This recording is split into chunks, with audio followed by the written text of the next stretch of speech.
and you can tell us what's on your mind. Talk Today's next on Radio Cayman. Talk Today is reminding you to avoid any statements or comments which are abusive, derogatory, malicious, or defamatory. Do not use indecent language or make any statement that is false or misleading. Call 1-800-534-8255, 949-6990, 949-8037, or WhatsApp us on 925-3261. And now, back to Talk Today. Good afternoon, and welcome to Talk Today. I'm Charles Glidden. I'm back in the studio. I thought I'd said and refreshed, but as usual, that is not the case. I'm not really that refreshed. Why do we do these things to ourselves, right? We say, "Oh, I'm going on vacation." Yeah. I'm taking a break. But it's a break in routine only, I guess, because for us here in Cayman, if we go someplace and if there's a mall within 10 miles, that's it. We know the story. A lot of walking, a lot of this and that, and we can't stay away from those malls any place that we go. We gotta do some shopping. Especially with the new duty-free allowance that we got now, going through till September. You got to take advantage of that, right? So you kind of wear yourself out doing some shopping and taking in whatever kind of a little attraction, but you're still meeting deadlines and stuff. It's like it's just you got to get there on time. Let's see the show or whatever. Mall closes in 2 hours. Yeah, my wife and daughter and myself went up to Florida. Your standard Florida getaway kind of thing, right? Yeah.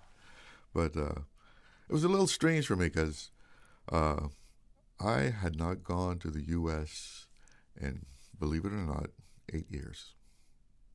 Yep. Is that like a record or something? I don't know. But it was kind of strange, going back to the U.S. and after 8 years of absence. It was, we made sure to carry our passports in ESTA, wherever we went. Just be ready for the ICE troopers, just in case we looked a little bit too foreign, a little bit too un-American. But I didn't run into any of them. But had a nice time. It was actually my first time in the States that I didn't rent a car, because I always rented a car, have that independence of moving around whenever you want to move around, whatever. But this time I didn't feel like coping with that traffic and all that. And I guess age has something to do with it too. But so it was Ubering through Florida, and the Uber thing, it's pretty cool way of getting around. I see why they call it Uber Technologies. That's the actual name of the company, right? And it's even more high tech than when I first used it years ago. It's all kind of different things on there that you can request and all that. And I was actually surprised to see guys driving Teslas and Mustang Mach-E's doing a Uber hustle on the side. Because, you got that image of, hey, he's driving a Tesla. He's got it made, man. But even driving a Tesla, they were doing a little side gig there, earn some extra money. And one of the Tesla Uber drivers, he gave me a full demonstration of the car. Now, he couldn't speak English too well, It was kind of hard for him to do the English thing. As a matter of fact, I almost asked him, "Are you okay with ICE? ICE isn't looking for you, right? While we're driving in your car, in your Tesla." But yeah, he solved the whole communication thing by making the car do a translation. Yeah, they had a translation app in the computer on board there, and he was making the car communicate, and then he of course had to demonstrate the one thing that makes you a little nervous. Going along at about 70 miles an hour, takes his hands off the steering wheel and says, "Look, look, look, look, look." I was like, "Yeah, okay, great." Elon Musk, don't fail me now. But hey, the car did a great job driving, self-driving. You know, when you get to one of those interchanges on the expressway there, and you have to take an off ramp there, and it curves. That car just took that beautifully, man, all by itself. So, really, technology has gone way out now, and who knows what's going to be next, right? Well, if you are someone who wants to learn more about protecting Cayman's environment, our first guest is for you. We're going to be hearing about the EcoFest 2026, the Cayman Islands' inaugural climate and environmental festival, aiming to bring the community together for an afternoon of education, connection, and environmental action. It is hosted by the Rotary Central Cayman Islands Interact Club under the theme of Our Islands, Our Climate, Our Future.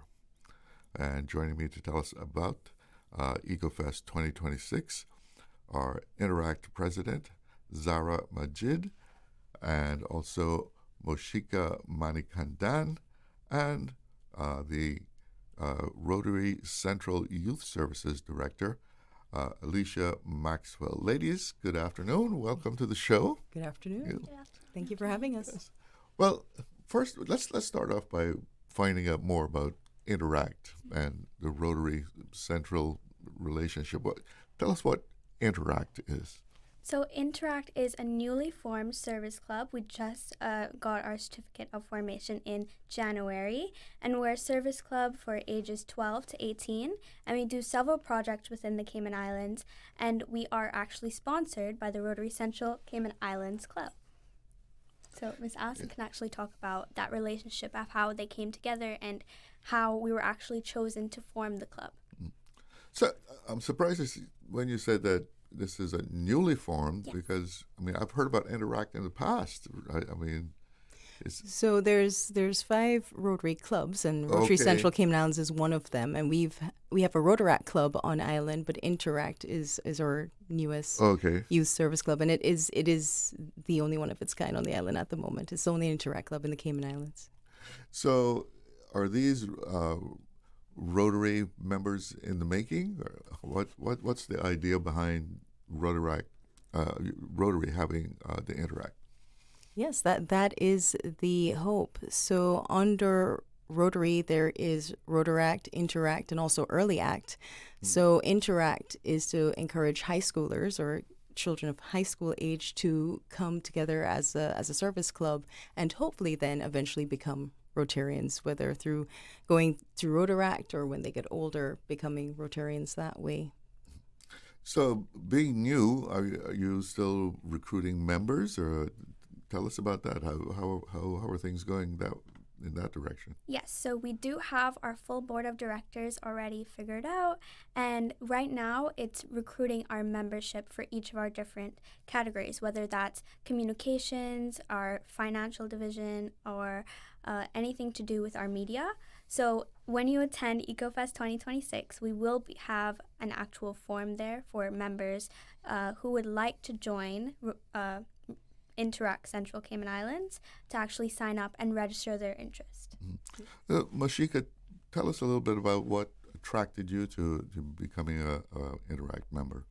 So I've known Zara for quite a long time, and I've had a lot of interest in helping the community and about the environment and how we can protect it. And I heard recently about POF, and through POF I realized about the Rotary Interact. So I got in touch with Zara and I joined it just recently. Okay, so you're enjoying yourself? Indeed, I am very enjoying myself.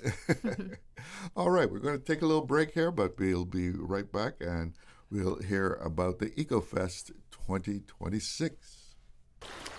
Wouldn't it have been grand if you had purchased land 30 years ago? It may not be 2020, but a perfect vision has never been more clear. Caymanbrac and Little Cayman, poised for growth with an eye on the future. Your land, your history, your future. Discover all that our sister islands have to offer. Did you know that Doctors Hospital provides urgent care services 24 hours a day, 7 days a week? And Doctors Hospital's urgent care physicians have access to the most advanced MRI and CT imaging in the Caribbean, providing reliable diagnostics when you need it most. When you need quality urgent care for an illness or injury, Doctors Hospital is here for you 24/7. Whether it's a migraine, chest or abdominal pain, shortness of breath, broken bones, or another urgent need, Doctors Hospital at the top of Walker's Road. Urgent care right now. At Kirk's Home Center, we can make your life much better. We got it all together. We got a great deal in store for you. From cookware to stereos, from power tools to plumbing supplies. Yeah, we got the best goods with the best price and a service to make you smile. Kirk's Home Center.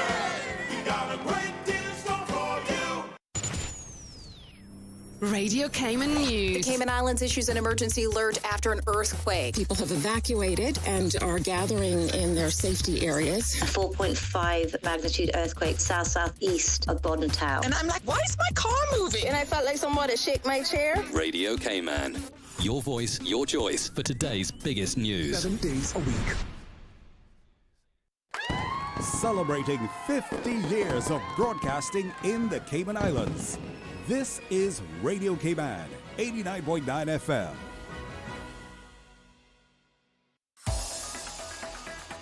Radio Cayman's Talk Today.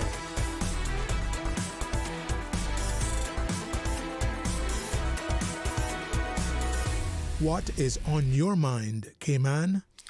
Welcome back, and we are hearing about EcoFest 2026. But before we get the details on EcoFest, we do have a caller on the line. So let's take that call. Good afternoon. You're on the air with Talk Today. Yeah, good afternoon, Mr. Glidden. Welcome back. I hope you enjoyed your time with Mr. Donald Trump when you went over there. Mr. Glidden, is it possible that you could call me off air after the show, sir? It's very important. Okay, I'll give you a shout. All right. Appreciate it, sir. Good afternoon to the young ladies there. All right. You take care. Thanks for the welcome back. Okay. So, EcoFest 2026. How did this come about? Where did the idea come from? So honestly, this actually started 2 years ago in 2024. So I was part of the CIS team for the Sustainable Development Goals Interschool Challenge run by DART. And what happened was for the CIS team, we needed to find ideas for tackling the Sustainable Development Goals. And I came up with the idea for EcoFest because when I came to the Cayman Islands, I was deeply moved by the environmental challenges that our islands face compared to many other countries around the world. And seeing that in the community, I realized there's so many organizations and community clubs around our islands that are doing so much to help different environmental problems. But the main problem is that there's so many people who want to help, they just don't know about them. So that's how the idea of EcoFest actually came to light. Unfortunately, we didn't actually win the grant that year for the SDG challenge because the idea didn't seem that profitable. But over the years, I personally held on to that idea. I wanted to find a way to bring it to fruition. So it was last year when I became a youth parliamentarian, Ministry of Climate, Sustainability, and Resiliency, and I met Miss Catherine Ebanks-Wilkes, and she was the one who said, oh my gosh, like this idea really could create change in the community, and she upfront offered $2,000 to help support the event. So it was from there that I still needed to figure out a way to get a team willing and ready and then find funding, even more funding to help bring the event to light. and as well as a mentorship to be able to figure out how do we book the ARC, how do we do all of these other insurance policies, a lot of this admin stuff that I didn't know how to do as a kid. But then it was in December of last year when I was actually approached by Rotary Central Cayman Islands to become the president for Interact, that in January, when we found our board and we were laying out the rest of the goals for the year, I was like, wait, I finally have a club, I have funding, I have willing and able people. This can actually be our debut event for Interact Central Cayman Islands. So everything just kind of fell in place. Yeah. Yes, I was really happy, honestly, because I've been holding on to this idea for so long. And then finally having a space to actually see it come to light, it's so fulfilling. Well, and this is to both of you as young people. When you look around, you said you were moved by Cayman's environmental challenges. What strikes you the most? What concerns you when you look around Cayman and see the development that's happening, just the growth in general? What concerns you? Personally, for me, I'm actually one of the student leaders for Protect Our Future. We're the largest youth environmental advocacy group in the Cayman Islands. So the two main problems that our group was actually looking into is having so much pollution on our islands and plastic waste. That's how we have the highest point on our islands is Mount Trashmore. And also our coral bleaching that happens around the Cayman Islands. Just within 2023, I think CCMI released a report saying that we had lost around 30% of our coral cover in the Cayman Islands after severe marine heat waves that year. So there are significant environmental challenges that the Cayman Islands faces because we are very vulnerable to climate change as a whole, despite it being the fault of many larger countries around the world. And Moshika will actually talk about her interest in those environmental challenges too. Yeah, well, what are your concerns? So basically, in the Cayman Islands, we have a lot of reusable, recyclable waste. For example, like sargassum that just stores up on the shore. People normally just dump it on Mount Trashmore. Instead, you can use it as a biofertilizer, or you can make homemade bricks that are actually really good. And also maybe banana stems. Banana stems, they can be reused, and there are many other plant features that can be used instead of thrown away. So you think recycling is a big answer to many things that we are dealing with? Instead of throwing things away, we can maybe reuse it in a better thing, for our environment. So what do you all think, or maybe the members of your club, think about this whole initiative that the government is doing right now to try and bring people together, the developers, the environmentalists, to come together and strike a balance? Have you given that any thought? Yeah, so the thing is that one of the biggest challenges in all countries around the world is trying to find that balance between the economic development sector as well as our environmental sector. And I think it's very powerful seeing that this year the government has taken a stand saying that while we do want environmental growth, we also need to protect our land for our future Caymanians. And we need to make sure that we do have a future for our environment. And the tourism sector is, besides our financial sector, of course, is a large part of the Cayman Islands culture. And it's important that we inherently protect that and create an environment where our future generations can actually look back and say, hey, I played a role in actually keeping our island safe and protecting it and bringing forward this new environmental kind of perspective for our community. So a lot of people, think, well, all I do is, drive my car to work and go back home. I'm not making that much of an impact. But is that really the case from what you know about protecting the environment? I mean, I guess we're all making some kind of environmental impact. So honestly, I would use the analogy that you as a person might think, oh, if I pick up one rock from one historical landmark, that's not going to make a difference. But imagine 8 billion people thinking that. Then there's no landmark anymore. So the idea is that our humanity as a society are single impacts because it's so many of us thinking with the tragedy of the commons kind of perspective. It ends up building up to so much more. And that has catastrophically not only affected our entire world, but here in the Cayman Islands, we are seeing the results and effects of that.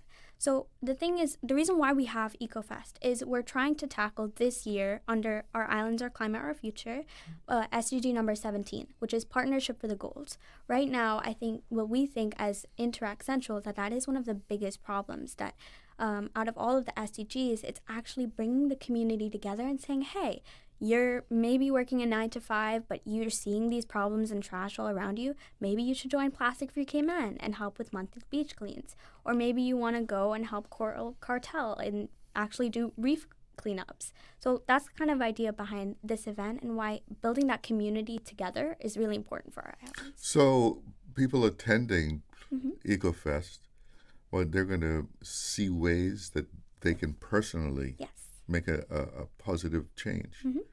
So tell us about the EcoFest and what people can expect. So Moshika can actually talk about, we have over like 41 booths there from different sectors of our environment coming to represent.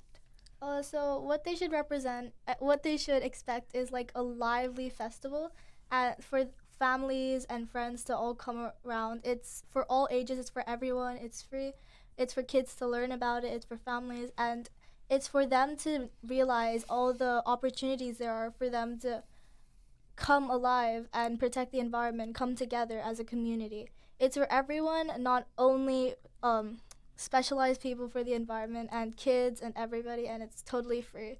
And there's going to be a lot of fun activities, like, for example, the Humane Society is coming and they're going to bring a ton of cute puppies for you to play outside. And also the Good Guys Car Wash, they're also going to be giving car wash stuff outside. So it's going to be really fun and entertaining and very educational. So because there's so many environmental organizations from Sustainable Cayman, Protect Our Future, Youth Action Cayman, we have so many different aspects of the environment, whether it's handmade local goods, whether they're actually doing advocacy and working with the government. So for example, Plastic Free Cayman is working with our government to amend the Single-Use Plastic Ban Act. So there's so many different ways that the community might feel that, I'm not sure if I can get involved, but hey, we're giving you a space that there's so many ways, so many sectors of the environment that you might be interested in, whether it's waste removal on our islands, coral bleaching. CCMI is even coming to do short educational talks about our marine environment and hopefully inspiring marine biologists. So that's the kind of idea and hopefully what people will expect at the event. So will there be businesses there also that offer new technology and so forth that people can learn about and perhaps adopt? Yeah, so we actually have our silver sponsor this year is Green Tech Solar. So they're also going to have some promotional information there at the event. And CUC is also coming as well as both a booth and this year as a gold sponsor. So very grateful to actually talk about their solar developments on islands, like for example, the Bodden Town solar farm that we have and their new 23 megawatt farm that they're trying to get up on island. There's also several other actual businesses on island. So like the Department of Environment actually has 2 tables to talk about different sectors that they're working with to actually help change our islands. And the National Trust as well is also coming to showcase their Blue Iguana Conservation Program. And Miss Catherine Childs, who is the Environmental Programs Manager for the National Trust, she's coming as a guest speaker. So people there will actually get to meet with heads in our community and community leaders related to the environment. And what would you say, you use the word sustainability. We hear that a lot. Yes. What does that mean to you? Personally, a lot of people, and this kind of hurts me a bit, but people, when you hear the word sustainability, the first thing that comes to mind is the environment, which is a good thing in most cases. But sustainability itself, as defined by the United Nations, is creating and doing actions that will safeguard the future for future generations, so that all of our decisions we make today do not affect the ability for future generations to sustain themselves. That's the idea of sustainability. So that can be within wellness, so we actually have a few wellness companies on island that are actually coming to the event, because if you can't have your mind well, then how are we supposed to keep our environment well? So there are different aspects to sustainability, like sustainable development, sustainable technologies, sustainable frankly, just not littering around the islands. There's so many different aspects to what the word actually means. And Moshika can actually give her perspective to that as well. Yeah, please do. Sustainability, it's not just about one person. I mean, it's about coming together as a community to help the environment. Like, for example, clubs and attending different things that can help the environment, like litter picking and stuff like that. And sustainability is not like a one-person thing. It's normally coming together as a group and figuring out what we can do. All right, we're going to take a little break. We'll be right back and hear more about EcoFest 2026. Accidents and illnesses can strike without warning. Ouch! When it comes to urgent care, every second counts. At Doctors Hospital, we have a dedicated team of experienced doctors and nursing staff available to you 24 hours a day, 7 days a week. Don't waste time in an overcrowded emergency room when you need urgent care. Whether it's a broken bone, a severe infection, or a sudden illness, trust in Doctors Hospital's unwavering dedication to providing the best immediate care. For complete urgent care when you need it the most, choose Doctors Hospital, located in Georgetown, 16 Middle Road. Hey, new drivers, don't just drive, drive smart. Cynical and Inspire Cayman's Safe Driver program will show you how. Get real-life simulator training and classroom sessions to help you gain experience, stay alert, and avoid accidents. Learn to recognize risk, manage fatigue, and make smart choices behind the wheel. Certified participants may even pay less for Cynical motor insurance. Learn more and register at cynical.ky. Cynical, keeping Cayman covered. Hi, Bobo TD Kazi. Everybody, I hear Cayman Airways celebrating their 58th anniversary by giving us the gifts. They got airfares on sale now for flights to every place they fly to next month through December. Look here, I gonna book my flights now to go Galawantan next month with Cayman Airways. I'll see you directly. Catch your seat on sale by August 8th. Other conditions apply. Call 949-2311 or visit CaymanAirways.com. Your award-winning, uniquely Caymanian airline.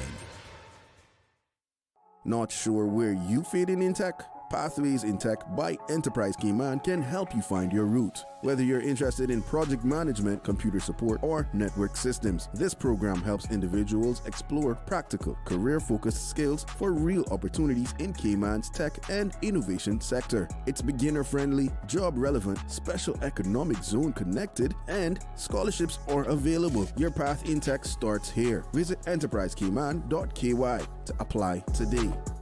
Hi, this is Gary King from Totally 80s. My special guest this week is Debbie Gibson.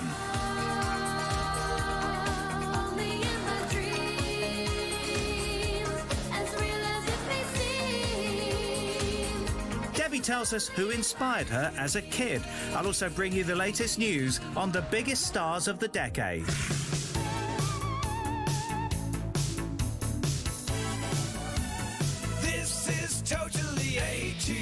Heard on Saturdays from 2 until 4 p.m. on Breeze 105.3 and 91.9. Radio Cayman's Talk Today.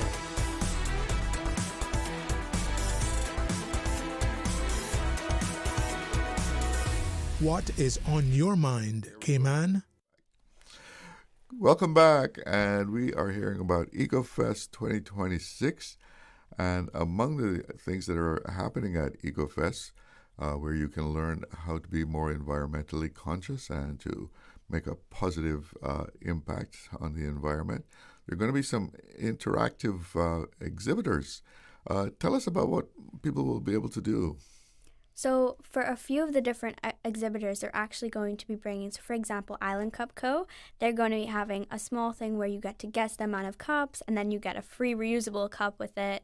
And then I think Cayman Islands Turtle Conservation Center is also giving away a few raffle prizes at their booth as well, and actually having a few interactive visits where you have to guess different items and stuff like that. But our biggest interactive element, besides of course the Cayman Islands Humane Society coming and having these cute puppies, is that we do have a big raffle prize, and this is all free to attend the event. And so when you sign up and come to check in, you'll be able to register for our raffle prize. And we have so many raffle prizes from so many different organizations, like from Reagan's Honey, Primitive Greens, the Queen's Elizabeth Park, and so many other places like Smoothie King, for example, Marine Surf Co. So because there's so many aspects to our event, besides also getting to meet community leaders and speakers and see how you can get involved, involved.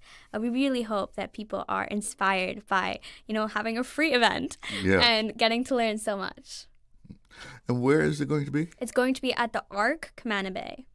Okay, and that's this Saturday? This Saturday, yes. What's the hours? 2 to 5:30 p.m.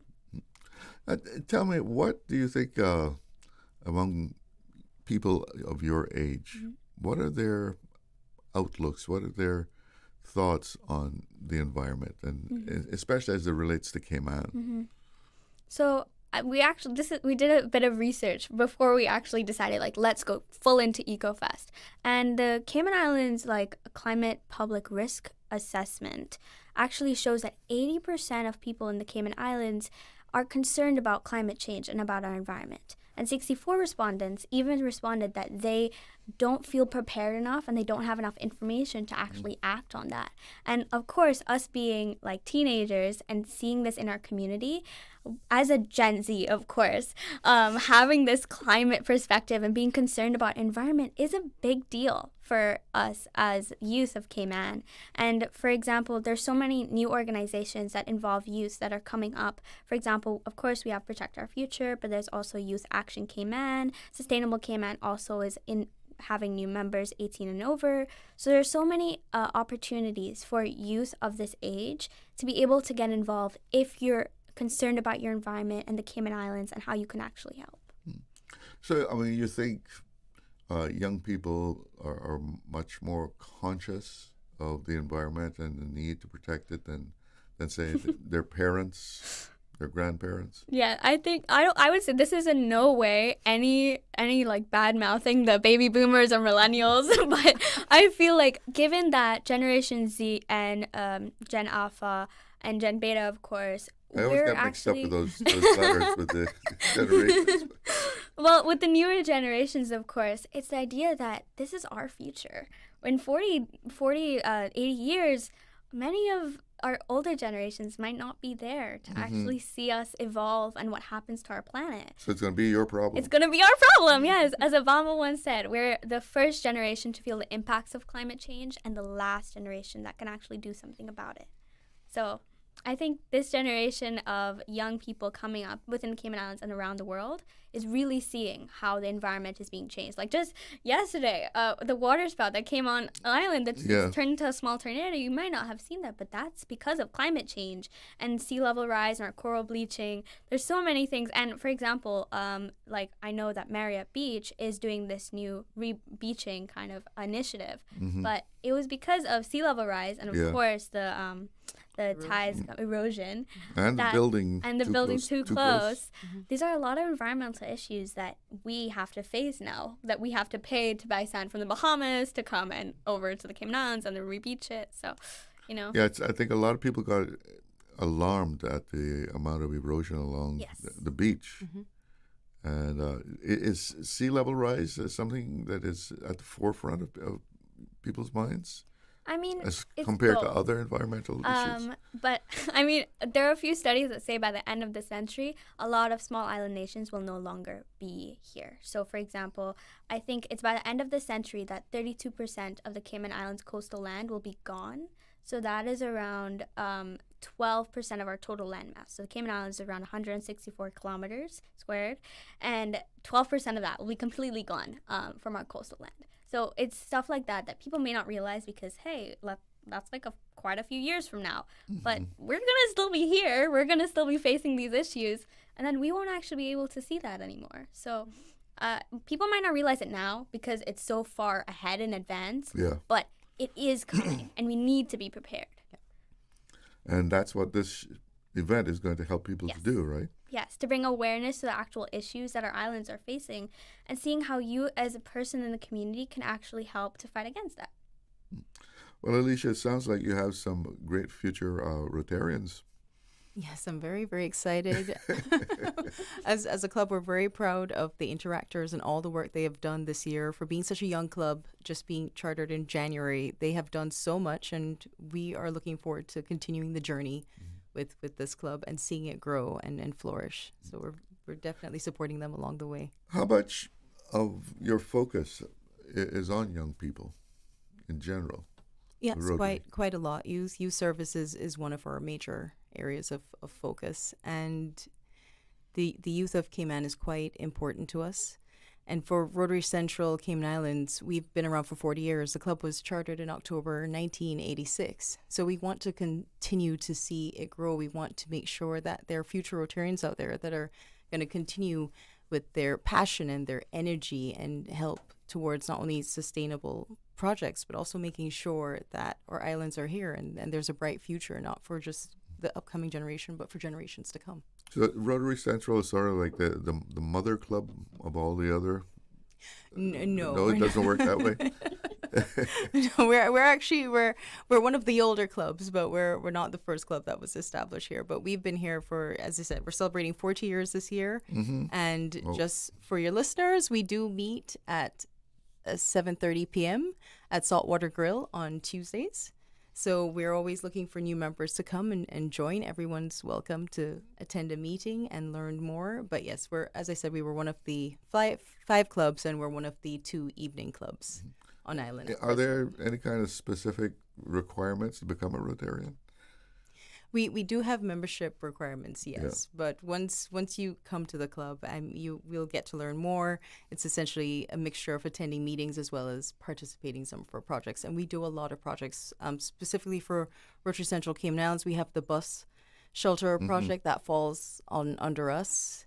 So there's definitely major projects to be involved in. And music extravaganza as well also falls under us. All right. So EcoFest 2026. Let's go back and get some details on when, where. Yes, so it is this Saturday, August 8th, from 2 p.m. to 5:30 p.m. at the Arc Manna Bay. So we really hope to see people come out. There's going to be raffle prizes, interactive exhibits, speakers. There's so much fun things. And if you want to find out more information about who's going to be there and who's coming and with the timings for everything, you can actually follow us on our Instagram at Rotary_Central_Interact. And we have all of our information there. So what do you hope people attending will come away with after attending EcoFest? The idea is that our community will actually be able to see our environmental challenges and decide that they want to take a personal stake in our environment and that they want to join these organizations, whether it's Interact, Rotary Central, Pacific Cayman, National Trust. There's so many ways to get involved, and that people will actually sign up to these organizations and then come out to beach cleans. Like I know Plastic Free Cayman is really hoping that they're going to be seeing more people at their beach cleans each year, and we really hope that with having an environmental community established on island, we'll be able to send out information to these people and say, hey, you were interested at EcoFest, maybe you'd be interested in something similar and coming to this other event. So it's the idea that these businesses and organizations will have access to a community of people who are willing and interested in something like environmentally for our islands. And what would you tell people to come, why they should come to this? I think they should come to learn a lot more about the causes and like the clubs that you can attend to like save the environment, what you can do as a person to affect the climate change and be more sustainable to the environment. And we got about 2 minutes to go here, but you mentioned Mount Rushmore at the beginning of the interview. What's your thoughts, the thoughts of young people on the whole situation with the landfill? I go to CIS, so whenever there's a fire, yes, I'm right next door. So whenever there's a fire, we get sent home. So I mean, personally, seeing that every day is a bit disheartening. And also to the fact that a lot of our waste, when it comes there, it gets shipped to Kenya. So it's just going from one island to another disadvantaged country. Really? Yeah. Well, we had at CIS. I didn't realize that they're shipping some at stuff CIS, out. we had a sustainability kind of like class where we had to do a deep dive into like our Mount Rushmore and its like organizational techniques and like what happens to a lot of our trash and recycling. So I think this was in around 2022 though, so I'm not sure how updated this is, but it was originally being shipped, a lot of the recycling was being shipped to Kenya, and our trash was being shipped off island because Mount Rushmore is supposed to be reaching capacity within the next 2-3 years by 2030. So I mean, it is very sad to see that there's so much waste being produced on the islands. Given that we do ship in 97% of our, like, everything on island, we do ship in. But it is hopefully something that we will combat with this event, that people could take more eco-friendly decisions by looking at thrifting on island instead of going away to shop and buy certain things, and looking into how you can actually buy local through buying local farms like Primitive Greens. They're a local company on island, and seeing how we as a country, whether that's changing our whole energy sector to renewables, actually become self-sustaining as an island, that we don't have to heavily rely on the outside international markets that honestly make us have significant vulnerabilities. So Saturday, yes, at the Ark. Yes. What's the time? 2 p.m. to 5:30 p.m. All right, be there and learn how you can be environmentally friendly.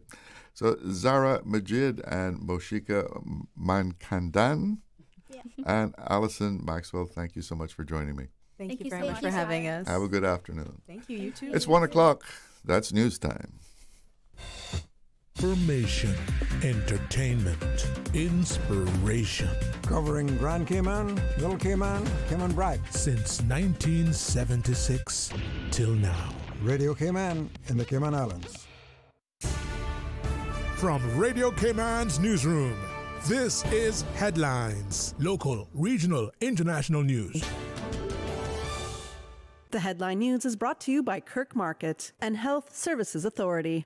With your latest headlines, I'm Elizabeth Charles. Caribbean Utilities Company says fuel costs continue to rise, with the August fuel cost rate increasing to CI 24 cents per kilowatt hour. In a notice today, CUC says eligible residential customers will have fuel costs capped at 18 cents per kilowatt hour for the first 2,000 kilowatt hours during the summer under government's fuel cost relief program. In international news, Capital One says it closed hundreds of bank accounts associated with President Donald Trump and his businesses in 2021 for anti-money laundering reasons, according to a recent court filing. The bank disclosed the review in a motion to throw out Trump's lawsuit over the account closures. Capital One says the decision followed a months-long analysis by its anti-money laundering team and that the accounts were closed under bank policies and regulatory guidance, not for political reasons. Lawyers for the bank say Capital One never publicized the termination decision and gave Trump's businesses several months and multiple extensions to find new banking services. In other news, Reuters reports the U.S. Army has used up much of its global stockpile of highly accurate long-range missiles during its 5-month war with Iran.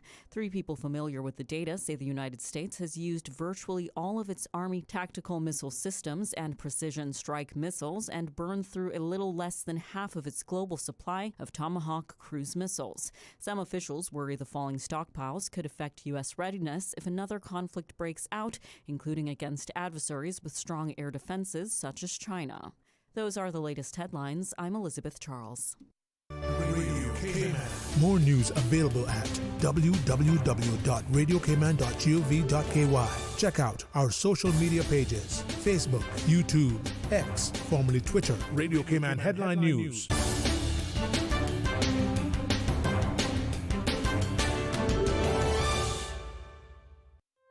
Looking for fresh, healthy food that's full of flavor? Then you've got to visit Kirk Market. Our dishes are made with fresh, high-quality ingredients. Enjoy vibrant mixed greens or satisfying pasta salads. Or try one of our delicious grill options like blackened chicken, spicy beef steak, or grilled salmon. Looking for something light and flavorful? We've got sushi rolls and poke bowls prepared daily. And don't forget to explore a hot bar or Billy Fresh salad at the salad bar. Stop by Kirk Market today for breakfast, lunch, or dinner and taste the difference. Eat well, live well with Kirk Market.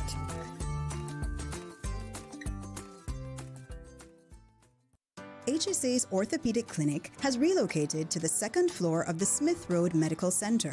Our dedicated team of highly skilled orthopedic surgeons treat conditions ranging from spine to ankle injuries in adult and pediatric patients. We offer minimally invasive procedures from ligament reconstruction to hip and knee replacement. If you have experienced an injury due to sports or day-to-day activities, call 949-8600 and schedule an appointment with HSA's Orthopedic Clinic, now located at the Smith Road Medical Center. Radio Cayman is pleased to feature this special Sister Islands historical vignette brought to you by the Ministry of District Administration and Lands. Explore your history, explore your land, explore your Sister Islands. Henry Watson Ruddy, ISO, 1870 to 1943. Henry Watson Ruddy came to Cayman Brac as a young man with his father, William H. Ruddy, who was the first Baptist missionary to Cayman Brac and started the Baptist mission there. Dr. Henry Ruddy was born and educated in Jamaica and came to Cayman Brac as a young man. He was one of the first civil servants in the Sister Islands, holding the post of Collector of Customs. He was also the only medical dispenser on Cayman Brac which had no doctor. He mixed and dispensed medicines and also did minor surgeries, saving numerous lives. At times, he assisted his wife, Julia Ann Nee Lazari, a midwife who delivered nearly all the babies born on the Brac during Dr. Ruddy's term of service. He was also a school teacher and a preacher. On his retirement, his son Aston took over his government responsibilities. Radio Cayman is pleased to feature this special Sister Islands historical vignette brought to you by the Ministry of District Administration and Lands. Explore your history, explore your land, explore your Sister Islands.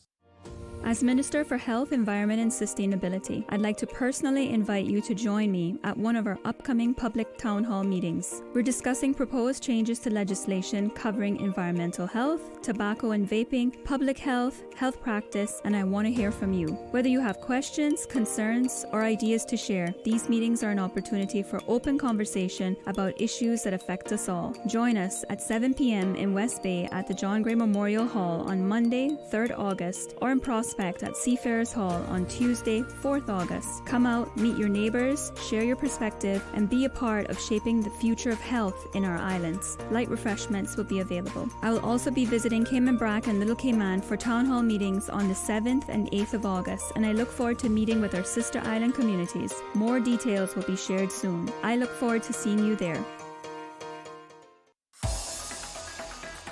Radio Cayman's Talk Today.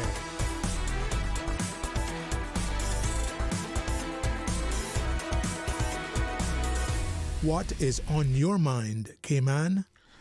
Welcome back, and looking for a little weather update here. The current temperatures and conditions are not available, but let's take a look here for the forecast.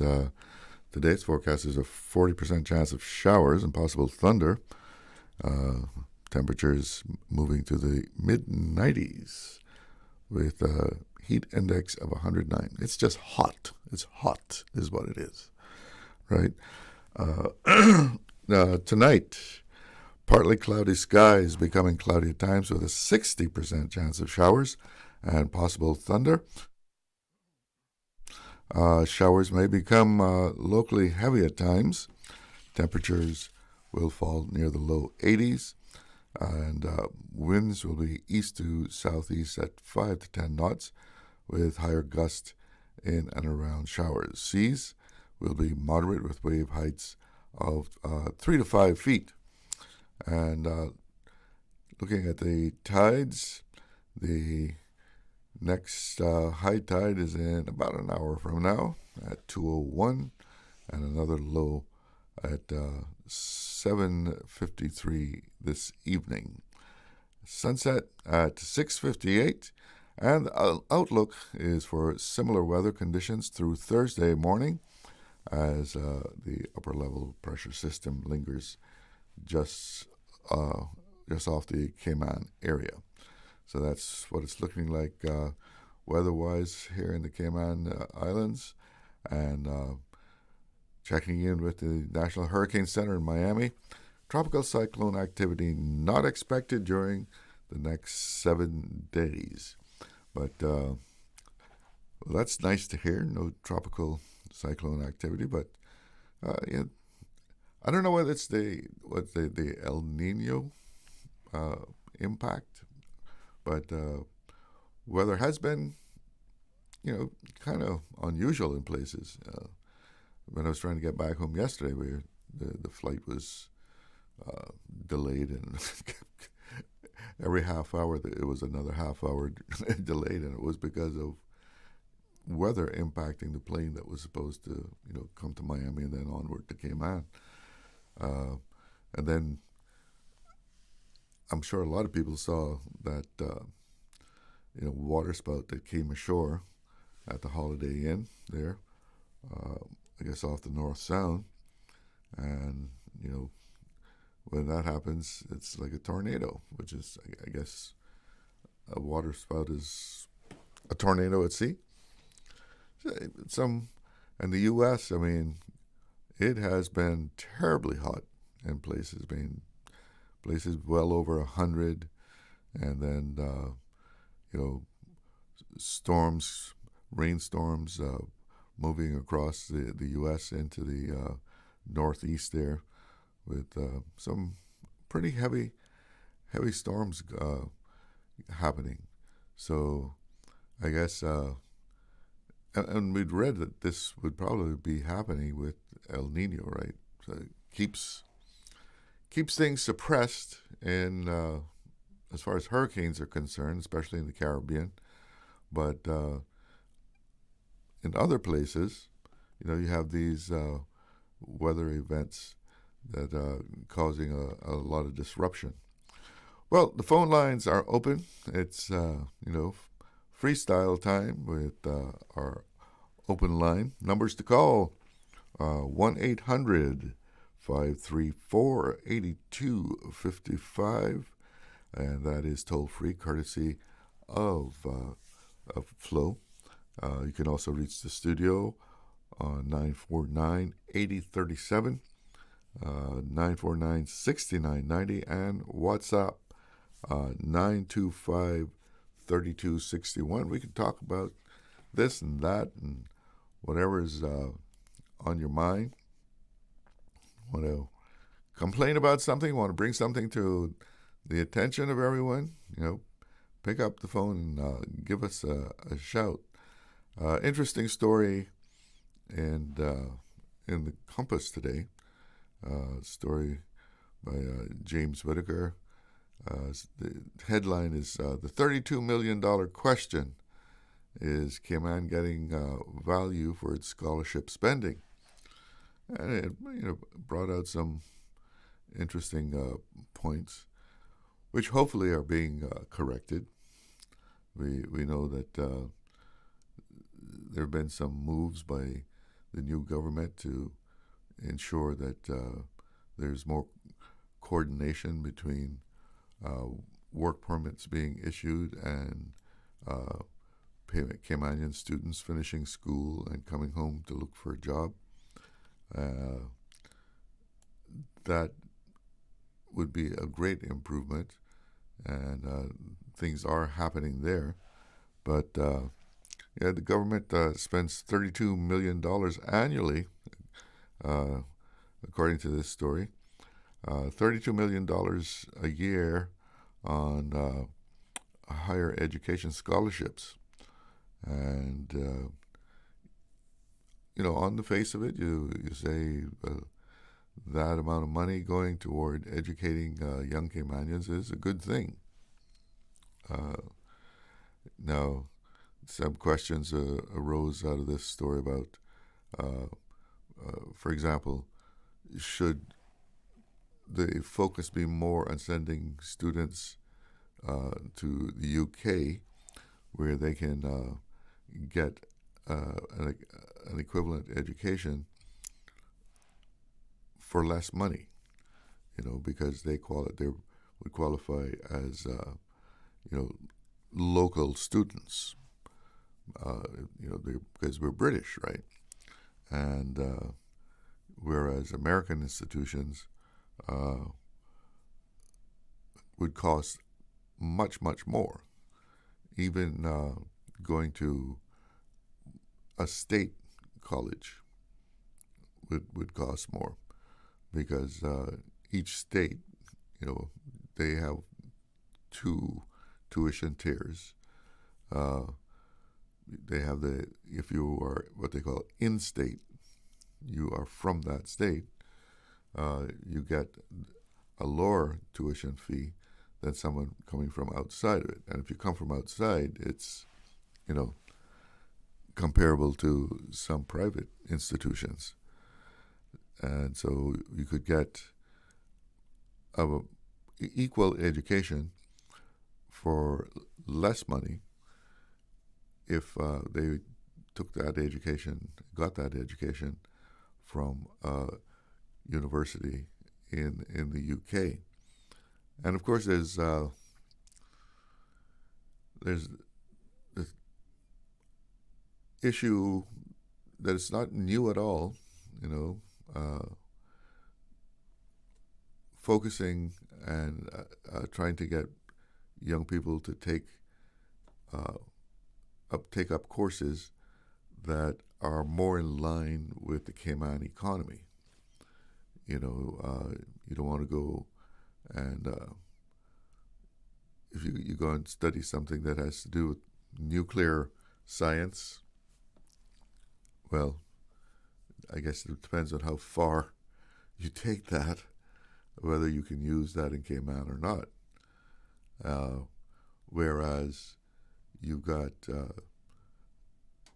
many accounting jobs, but not many Caymanians doing accounting. What they were talking about here, I think it was for every 100 accounting type jobs, there are 10 Caymanians that are qualified for that. And yeah, I guess not everybody, of course, is cut out to be an accountant, but that's an example of an area where there are many good-paying jobs, but not enough Caymanians to come anywhere near it, near filling those jobs. And that's the whole dilemma, right? We have grown to the point where we simply do not have enough Caymanians to fill all the jobs. That's pretty much undebatable from what we have accomplished here in Cayman over the decades. And that sector in particular, which is very lucrative, but you have to get qualified. It's not something you're just going to walk into. And those are the types of jobs that we want to see Caymanians qualify for. And again, it all comes down to what the individual is prepared to set his or her mind to do. I know a young lady she became an accountant and did very well. She got her CPA and she's done very well. Made enough money to build apartments and that sort of thing. So she has been able to set herself up to be basically independent at a very relatively young age. So are we putting people where we need people? Are we encouraging young people to take up those type of jobs? And if you want to live in Cayman, you have to deal with what is available.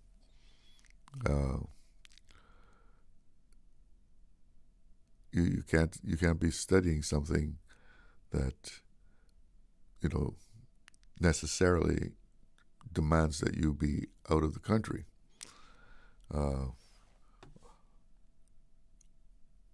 Part of the interview dealt with a talk with, an interview with, or rather the article had an interview with Woody Foster, who was chairman of the Education Council at one point. And, he was saying it would probably be a good idea that Caymanian students aren't required to come straight back to Cayman as part of their scholarship, that they could gain experience overseas, have a much wider horizon, and they would probably come back home eventually anyway. If their jobs are part of the Cayman economy. But yes, like I said, on the face of it, spending the money is a very good thing. But the money has to be spent wisely also. And, there is the argument that, I guess, education of any kind will make a better person, right? A more rounded person, a person that, has a wider horizon as far as their outlook on things. And no education is really, really wasted. But money is something that is not unlimited. Yes, even the coffers of government have certain limits. So we have to make sure that people are making the best of the opportunity, because the scholarship program in Cayman is offering opportunities to young people that you don't find in a lot of places. It goes beyond what is offered in societies that are much bigger than ours. And of course, this all goes back to having its roots in knowing that it was important that we get as many people, as many Caymanians educated as possible, because we have grown so much, in the last 45 years, that in order to make money, to make a good living, to be comfortable in life, you needed the education. Gone are the days when you could walk in, get an entry-level job, and if you were smart enough, had enough initiative, work your way up.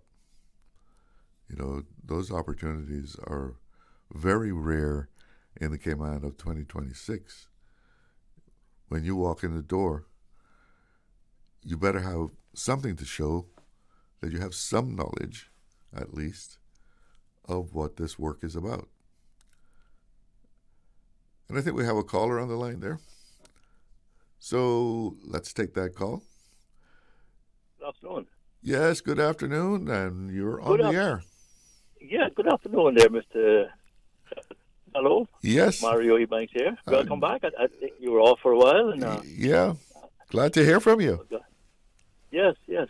I just think my attention there just tuned in, and the scholarship situation, I think, and I believe you might be referring to the article that was in the Compass last week. Correct. About the scholarship investment that's been made every year, and the questions about the is Cayman getting value? Getting value for the expenditure. I had that for the topic to discuss as well, and I'm glad that you raised it today. When I finished university first degree, I was a Bank of America scholar. I finished in 1986. When I came back, a group of us, in those days, that was 40 years ago now, there was a lot of Caymanians overseas at the university, starting to surge then, and so we was a small group. And so when I got back in '86, we started working on a association which we call Overseas Student Association. The purpose of that was to help create a kind of support base for Western college students, whether they were, but especially those overseas, to encourage them, counsel for new ones that are coming up. While they were away, they would be we'd have liaison people that would kind of reach out and network with them and make sure that they're not getting too homesick or quit school and whatnot. So it was a kind of a support group, but also for advocacy and for counseling and for career plans as well. So people like myself, other names included Mervyn Connolly, Wally Whitaker, Cindy Jepson, a little bulgy now, she was Jepson, Evelyn McTaggart, she was then Watler, and Juliet Johnson, Defoe, Lloyd Kent. There were other people as well, and Debbie Drummond was one. So we formed this group, and it was for me very much of a support group. Did a lot of good work. We actually even ended up doing scholarships, for, not bursaries for a little extra money. And it was a support group, and been on for years. And probably around about mid to late 90s, it went into a little bit of hibernation and was renamed the Cayman Islands Students Association, I think it was. And it's fallen apart for years. Now, I've been trying to track that into it, but it seems like it's gone into oblivion. But it's been replaced by a group you've called Cayman Connections, but that seems to be mostly for in the UK. So there's really no support students. Of course, nowadays a lot of stuff is social media as well, and these associations fall apart. But it was a great group, and I'm happy to have been a part of it and served a big purpose. I'm hoping that it resurrected or resuscitated, because it's still very important, especially seeing this article now about value for money and people needing to get good advice and network and help with really well, but also when they get back to Cayman that they'll get into jobs and careers and whatnot. But the other point that I want to make is the sufficiency of the scholarship secretariat. From the time that we formed this Overseas Student Association 40 years ago, the scholarship secretariat, which was kind of run through the Education Council at that time, had a very, very lean staff complement, maybe one or two people working multitasking and providing scholarship support. But that has not improved since that time.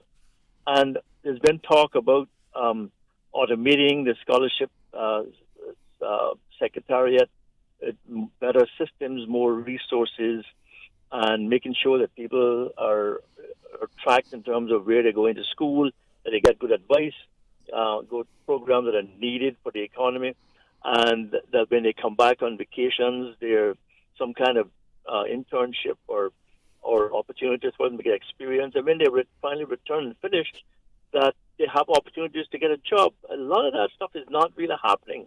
And that's part of why getting the value for money. And this is the topic that I think we need to address. Now the Honorable Ralston Anglin, I think he has the right concept of trying to pull things together, pull education and scholarships and the Department of Work, Department of Labor, which is the idea I had as well, of pulling them all together under an authority, where it's more kind of joined up.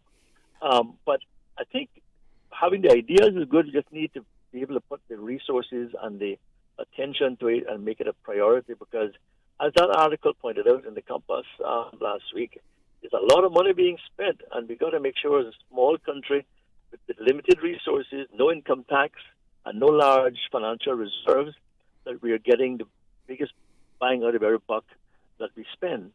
So I just want to share those thoughts with you and the listeners, and to say that we need to really focus on these things. And hopefully someone listening to this some university students might be interested in resuscitating that organization to provide support to university students. And I'm happy to, again, get involved and provide, mentoring, support, and encouragement. And I'm sure other members who were founders of it will do the same thing because it's still needed. It is still important. Well, Mario, thank you so much for the call. You take care. All the best, and we'll talk some more. All right. Take care. Have a good afternoon. Got to take a break. I think I have another caller on the line. Just hang in there for me. Be right back with you. Explore your history. Explore your land. Explore your sister islands, the ultimate staycation experience. Your culture, your freedom, the land that time forgot isn't gone. It's your sister islands. Discover all that our sister islands have to offer. Did you know that Doctors Hospital provides urgent care services 24 hours a day, 7 days a week? And Doctors Hospital's urgent care physicians have access to the most advanced MRI and CT imaging in the Caribbean, providing reliable diagnostics when you need it most. When you need quality urgent care for an illness or injury, Doctors Hospital is here for you 24/7. Whether it's a migraine, chest or abdominal pain, shortness of breath, broken bones, or another urgent need, Doctors Hospital at the top of Walker's Road. Urgent care right now. Aye, Bobo TD Cuzzy, everybody. I hear Cayman Airways celebrating their 58th anniversary by giving us the gifts. They got airfares on sale now for flights to every place they fly to next month through December. Look here, I going book my flights now to go Galawantan next month with Cayman Airways. I'll see you on a directly. Catch your seat on sale by August 8th. Other conditions apply. Call 949-2311 or visit CaymanAirways.com. Your award-winning, uniquely Caymanian airline. Cineco's parametric insurance after hurricanes is now available for motor policies. Fixed automatic payouts cover incidental vehicle expenses like fuel, cleanup, and minor repairs. No claims, no damage required. $200 for comprehensive policies or $100 for third-party policies. Available exclusively through Cineco and included with all new motor insurance policies and upon renewal for current policies. Visit Cineco.ky today. Cineco, keeping Cayman covered. Housing in the Cayman Islands affects families, renters, first-time buyers, seniors, and vulnerable residents. The Cayman Islands Public and Affordable Housing Policy and 10-year strategic plan provide a coordinated framework to improve housing access, increase supply, and guide phased implementation over time. Public presentations are being developed and will provide opportunities for the community to learn more about the policy and plan. Learn more and get the facts at gov.ky/housing plan. A message from the Ministry of Planning, Lands, Agriculture, Housing, and Infrastructure. Radio Cayman's Talk Today.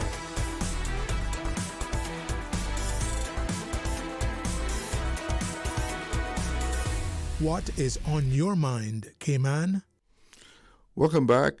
We have a caller that's been waiting patiently, so let's go straight to the phones. Good afternoon. You're on the air with Talk Today. How you doing, Chalo? All right, and you? I don't know where to start.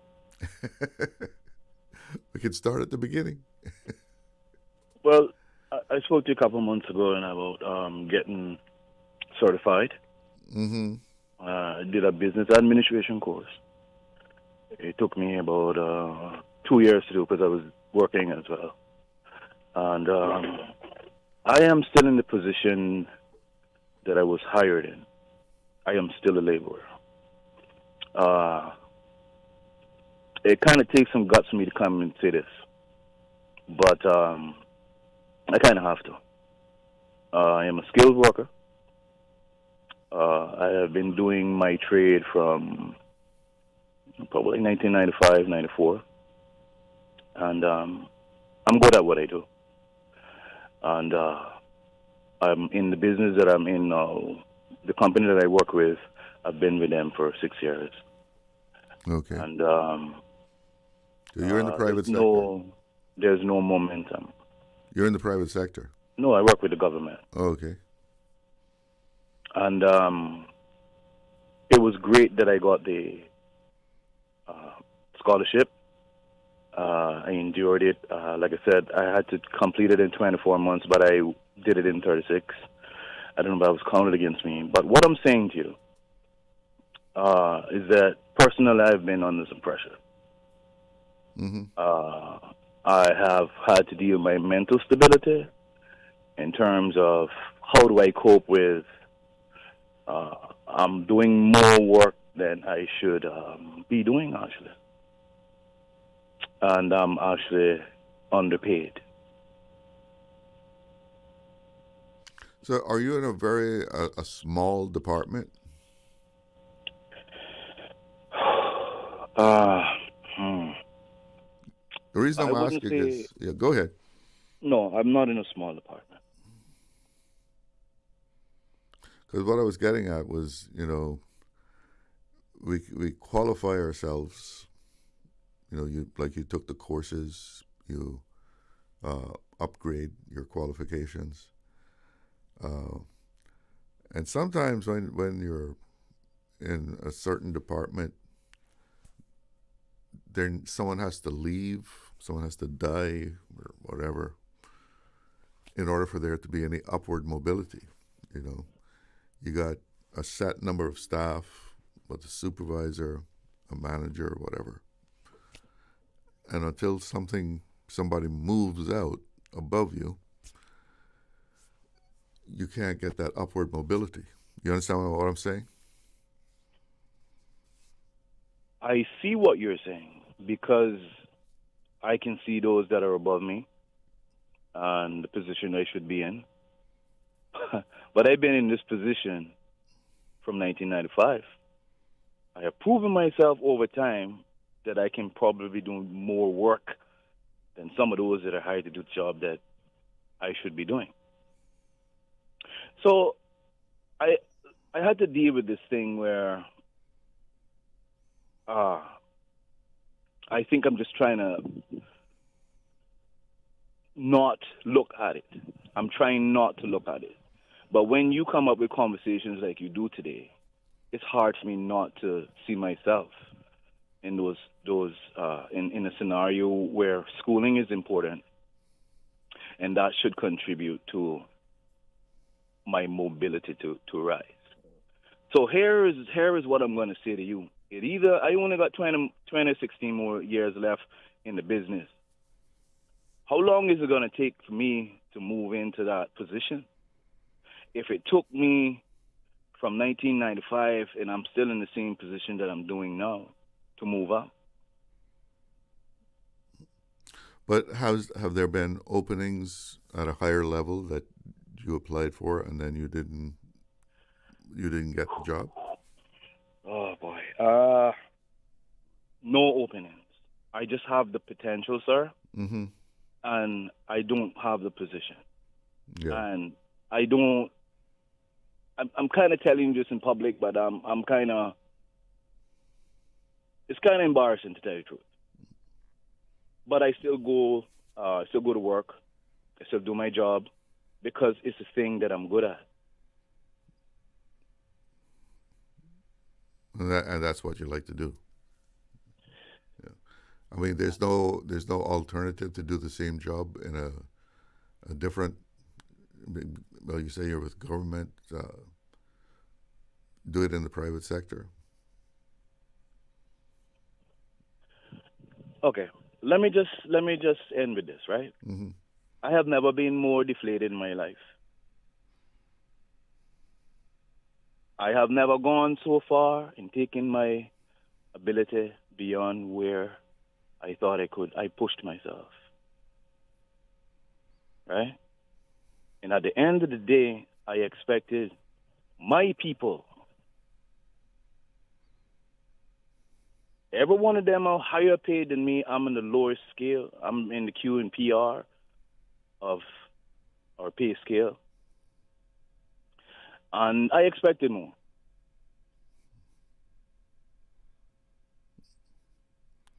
Well, sometimes if the opportunity, you prepare yourself to take a higher position. And if that opportunity is not there in that particular job that you're doing, in that particular department or whatever, I mean, sometimes we just have to say, well, let me look for an opportunity otherwise, outside of a lot of this kind of comes to you're going job hopping again now. But you've been there since, that wouldn't be job hopping. I mean, if you've been working in that department for, since 1994, you said? No, okay, I'm a sign producer. Yeah. I restore signs. Mm-hmm. There's nobody else in this environment that does that. I still make the same funds I made in 1995. In 1995? Should I say? And you work 95? in government? Yeah, but I only started with them 6 years ago. Charles, look, I'm saying to you, right? I hear. What I'm saying is, I'm hearing the opportunities. I'm hearing the mobility stuff. I'm hearing all of this stuff. Mm-hmm. And I'm hearing all of the upskill stuff. But that kind of only works for certain people. What do you mean? Maybe I come from a good family. Well, I mean, hopefully they're looking at you as you and what you can do, your attitude on the job, not your family's, you know. Well, we know how the family thing works around here, sir. I'll tell you what, if I do get a promotion, I'll call you. Well, I hope you do get it. But again, you know, my advice would be to you, if you can't find the opportunity within that department that you've been working for 6 years, and you know you think people are not going to move out in a relatively short time, that maybe you can move up, is to look outside of that department. Look outside of that present environment that you're in. Thank you for your time. All right. Good luck. Thanks for the call. Yeah, that can be a problem. You know, if you're in a small community, a small company, a small department in government,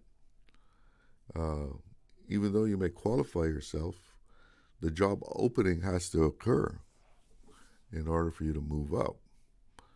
And I know that caller is not the first person that I know of being in that sort of situation.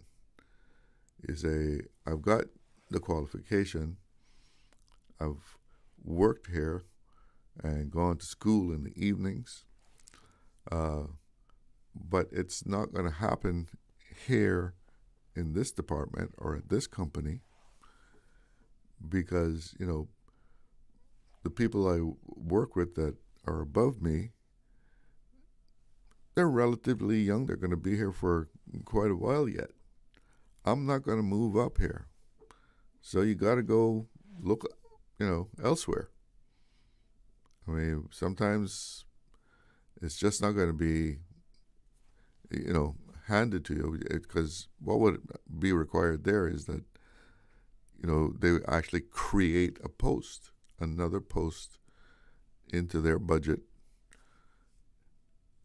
that you could move into.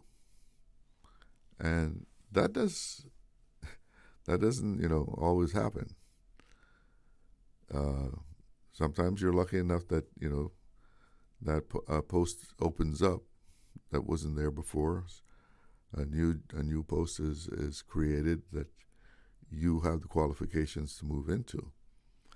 But yeah, no upward mobility in a company or a department. Unfortunately, it is a reality. And when we hit those kind of barriers, you have to take it upon yourself to, if you're not satisfied with what you got there, you've got to take it upon yourself to try and hunt it down.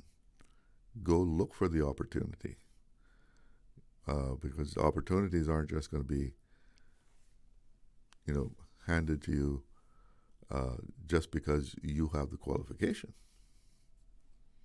it's great that you took the initiative to be qualified, but the reality is that you've got a department or a company that is running along, and there's no additional business to that company to say, well, we need to have another supervisor. We have to hire more people because we're getting so much more business. So I need another supervisor.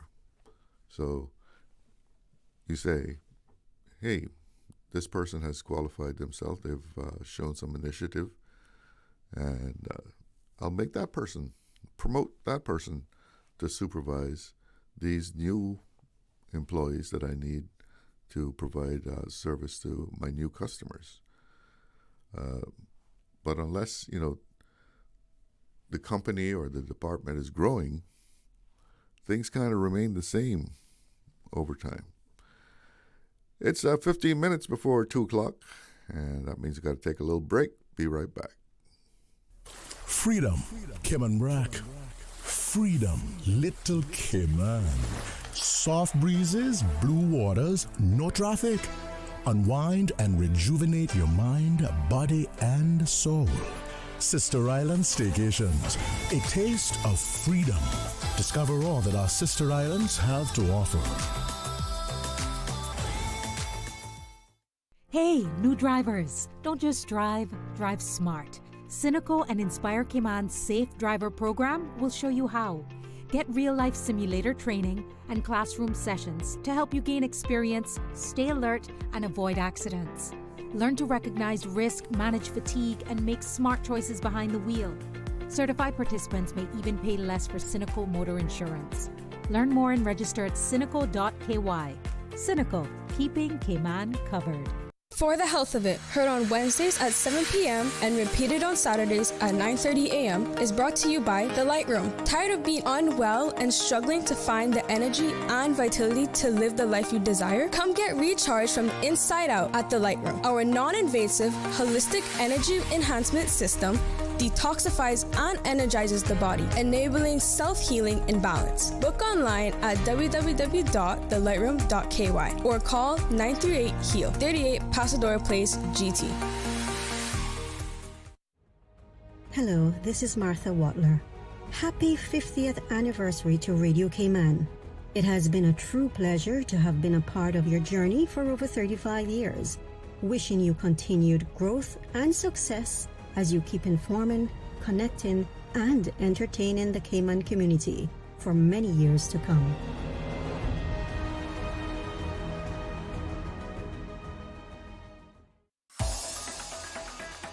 Radio Cayman's Talk Today.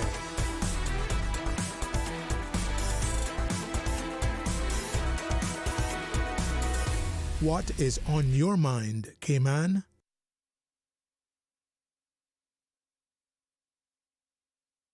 Back. Yes, there we go. Welcome back. And it's open line here on Talk Today. Numbers to call 1-800-534-8255. That's courtesy of Flo. You can also reach the studio at 949-8037, 949-6990, or WhatsApp 925-3261. And going back to this story about the scholarship money that Cayman is spending on educating young Caymanians, $32 million, as a matter of fact, is the lack of data. That's another point that was drawn out in this story here, and there's no tracking of of students, and for instance, they don't have much data, if any at all, about the number of scholarship recipients that actually return to Cayman after graduation. or what fields they have entered. Because, sometimes people get an education in one thing, but that education is flexible enough that they can adapt it to another kind of job. There's no data on that, or whether they are able, which of the recipients have been able to find work in a chosen profession. And actually, it says that it quotes Minister Anglin saying, "What I've inherited in terms of data is a mess. We are using a product that is sold by SurveyMonkey." So,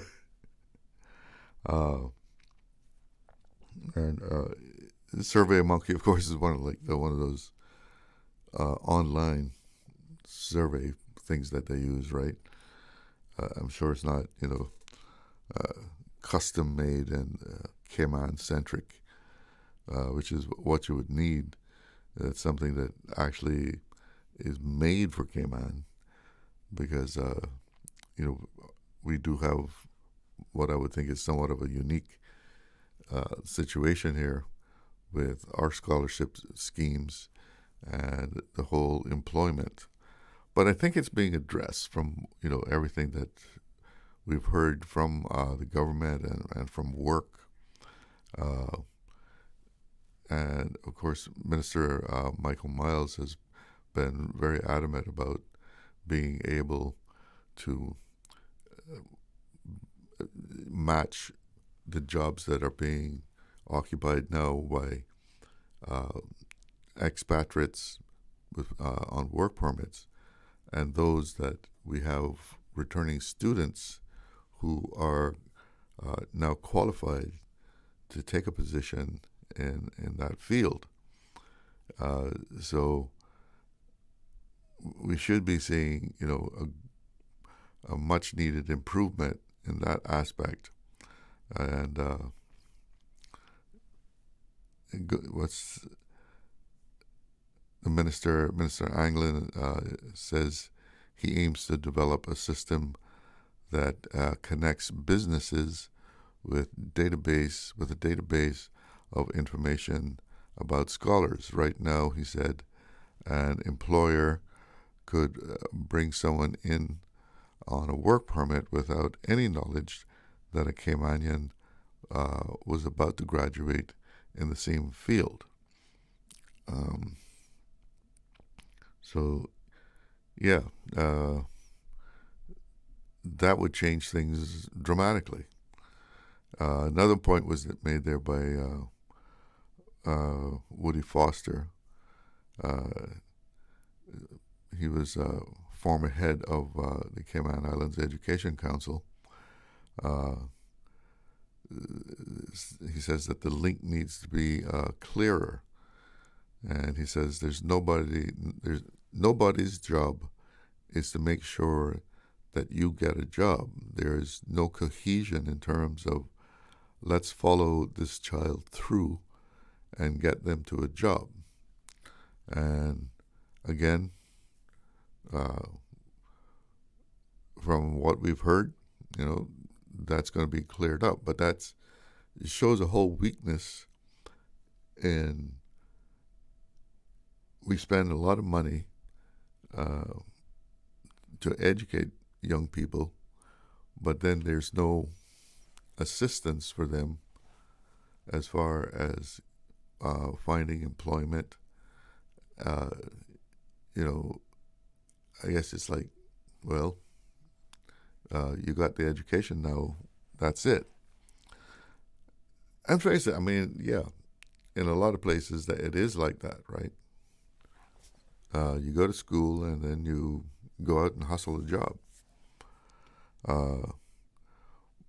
But again, we have a different scenario here in Cayman than in so many other places, because we have this entrenched work permit system where even though there might be a Caymanian coming out of university with, a master's degree in business or finance could be graduating, coming home next month. Someone puts in a work permit for a job that this person could handle, and they start that process, and nobody's saying, "Oh, but John Ebanks is coming home next month. He's got a CPA or a master's in business or whatever. He could do that job. Maybe he should be given the opportunity." The work permit is in process, and it gets granted because no one has applied for the job. John Ebanks comes home, and a job that was available last month is no longer available. We have a caller on the line. Good afternoon. You're on the air. Hey, Charles. How are you doing today? All right, and you? Good, thanks. Interesting topic. I have a quick question or two in relation to it. Go ahead. Do you have the numbers regarding how many scholarships have been granted locally and overseas, say, in the past 5 years? Not at hand. I don't think it's in this story here. Okay. Well, anyway, that can be found out. But the main question is this. If you send students over the years, I'm sure they've gotten degrees in science and in English and language, engineering, all types of subjects, right? Mm-hmm. Every student needs to produce, at least at the final, plus in between, but especially the final, a thesis or a dissertation on a specific topic, right? Yeah, I guess it depends on the program they're in. Right. Right. They will vary based on the program. But my point is, those things are the education is paid for by the public money. Mm-hmm. There should be a database of every thesis or dissertation at the end of that person's education to say their final study is on, I don't know, the mangroves or the financial services, different aspects of that, or human capital or human resources, whatever is the subject that they majored in. There should be a database within government that is accessible to the public, that if I want to know anything about nutrition or whatever, or medicine, I can search that database and see who studied. The most recent graduates would have obviously the latest knowledge, and read those things, if no more than for my interest, but also to inform, whether it's policy or business or whatever. You understand? Does that make sense? I mean, just to have their dissertation there. I mean, this is like to see if this is a person you might want to hire. Well, not just to hire, but it could be just for reference. It could be, there's something about the environment. Let me see what the environmental studies have, if anybody's studied this area, beach erosion or whatever, marine biology. And you search through the marine section or the environmental section of the database, and you say, oh yeah, there are 4 papers here regarding the environment, 2 regarding the marine life. Let me read those and see what they have to say about the impacts of, erosion or whatever. I would say for something like that, though, you'd have to say that they would have to get a grade of a certain level. Because, I mean, you can write you can write a dissertation, but that doesn't mean it's going to be no, but the grade should be the name and the grade should be there too, because the public are paying for it. So we want to see, like I say, whether it's reliable, but also whether this person made the best use of their time and the money that we spent on them. So the grade should be on it, like you said, and the name, but more importantly, the topic, the thesis, the information should be available to the public, I think. Anyway, it's just my personal opinion. Yeah, sure. I mean, when you come down to things, you're saying to have it there not just for hiring purposes, but a dissertation or a thesis is one thing, but when it comes down to hiring, I mean, the interview is the thing. That's right. The interview is the thing that you have to, hit it on. Yeah, it could affect that as well. Yeah, hit it on the head, right? But sure. I mean, I guess the show would be some interesting reading for people who are academically minded, but that's a thought that you had, and I'm glad you shared it. Is the education or the scholarship secretariat working with you on the show? Are they taking notes? No. Okay. So they may or may not hear. I saw this article. I've been away, and I saw this article. Okay. Early this morning when I was looking through things, and it just struck me. Okay. Some of the data that. All right. Well, if they hear, and if they have any comment on that suggestion, I would be interested to find out what they think. Anyway, thank you, All right. sir. Yes. Have a good afternoon. All right. The lack of data is astounding from what this story is saying, and again, it is something that the government and work has said that they are progressing towards, that there is a coordination between work permits granted, and who is coming back home with the proper qualifications. It is 2:00, and that means I got to pause here and check in with the newsroom. Radio station. Radio Cayman is the voice of the Cayman Islands. From Radio Cayman's newsroom, this is Headlines. The headline news is brought to you by Kirk Market. With your latest headlines, I'm Elizabeth Charles. The Maples Group says its fund finance practice remained resilient in the first half of 2026, building on trends from 2025. In a report released this week, the firm notes its Cayman Islands office acted on more than 250 new fund finance transactions and 300 instructions on amendments and joiners, with over $23.2 billion in new money lender commitments. In international news, India's Gen Z cockroach Janta Party, which led a 36-day protest against medical exam leaks that forced Education Minister Dharmendra Pradhan to resign, is resisting calls to enter electoral politics.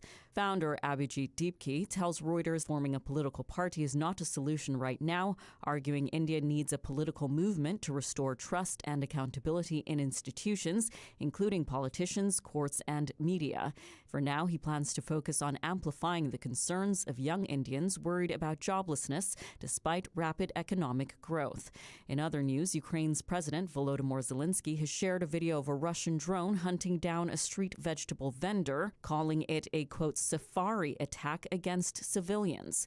The footage shows the drone chasing the man around his van before swooping down and exploding. A doctor says he survived with shrapnel wounds, concussion, and trauma. Ukraine's foreign minister describes the incident as a, quote, barbaric war crime and a deliberate, systemic Russian strategy to intimidate civilians.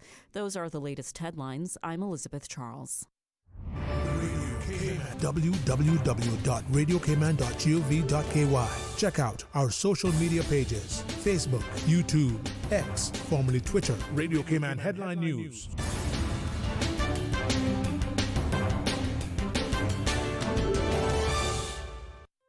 Looking for fresh, healthy food that's full of flavor? Then you've got to visit Kirk Market. Our dishes are made with fresh, high-quality ingredients. Enjoy vibrant mixed greens or satisfying pasta salads. Or try one of our delicious grill options like blackened chicken, spicy beef steak, or grilled salmon. Looking for something light and flavorful? We've got sushi rolls and poke bowls prepared daily. And don't forget to explore a hot bar or Billy Fresh salad at the salad bar. Stop by Kirk Market today for breakfast, lunch, or dinner and taste the difference. Eat well, live well with Kirk Market.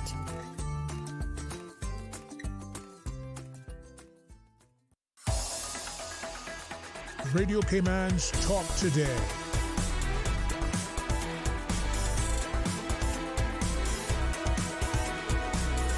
What is on your mind, Cayman? Welcome back. And I've been talking about scholarship for educating Caymanians based on an article that was in the Compass here by James Whitaker. And we've been talking about, as the headline in this article says, are we getting, the value for the money spent on scholarships, which has hit $32 million that's now spent on scholarship spending. And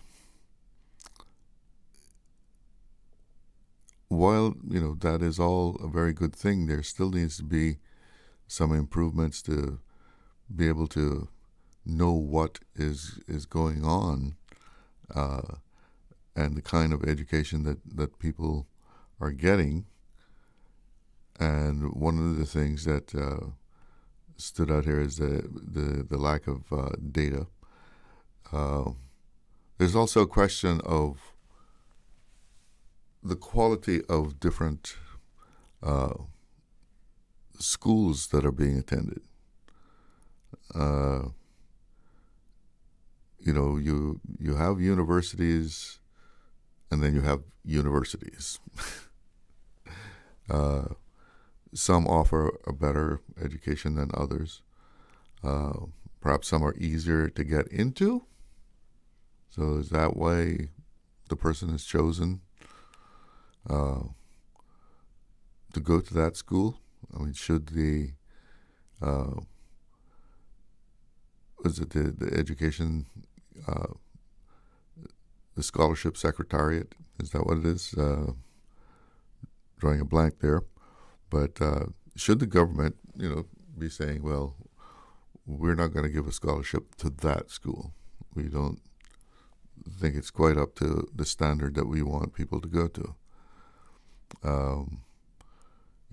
Tighten up some of the requirements. And again, in this story,